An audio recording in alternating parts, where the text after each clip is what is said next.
And we can speak right now to Bill Watkin from the Sixth Form Colleges Association. Morning to you. I'm not sure how much of that interview you were able to hear, but let me just repeat what she said. Ofqual was trying to create the fairest system possible.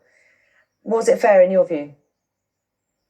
I think what's disappointing about what Ofqual's position still is that they're not acknowledging that there was an error in the algorithm. So there's two separate but connected issues here. One of them is the chasm between teacher grades that calculated the centre assessment grades and the computer grades, the algorithm grades, the ones that the students were actually issued last week.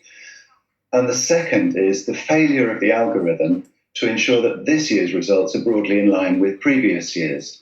So we've just done a study and we looked at 65,000 entries, which is almost half of all the A-level entries in sixth form colleges, across 41 A-level subjects, every single A-level subject.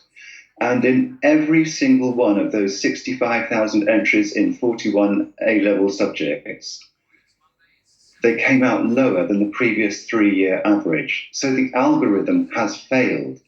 So we understand the extent of the problem. 1 in 5 students in a sixth form college got grades lower than they would have got if they'd sat the exam. We understand the devastating impact on students who aren't getting into university or aren't getting the employment they hoped for. And we also now, after a lot of work over the weekend, understand what went wrong. The algorithm was wrong. Right. So now, sorry to interrupt you. So yes, I mean the next question is how, if it's wrong and you think it's wrong, how could, in your view, it be put right?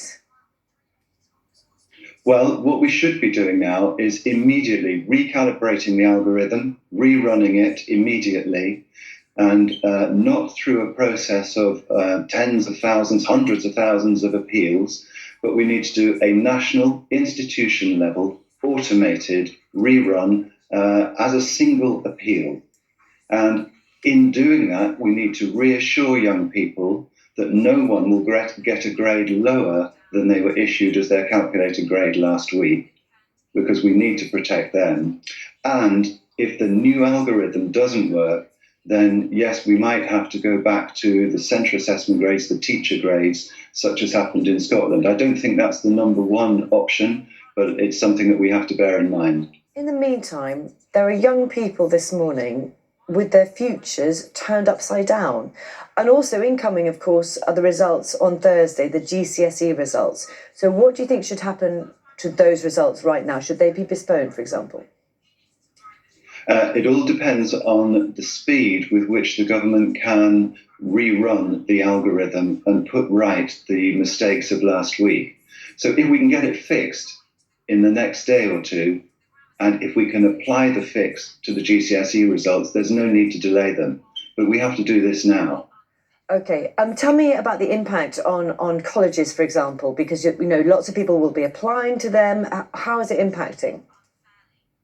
Well, they have been tirelessly supporting young people who have been deeply disappointed by what happened last week, who are wrestling with universities to try and secure their places, and who are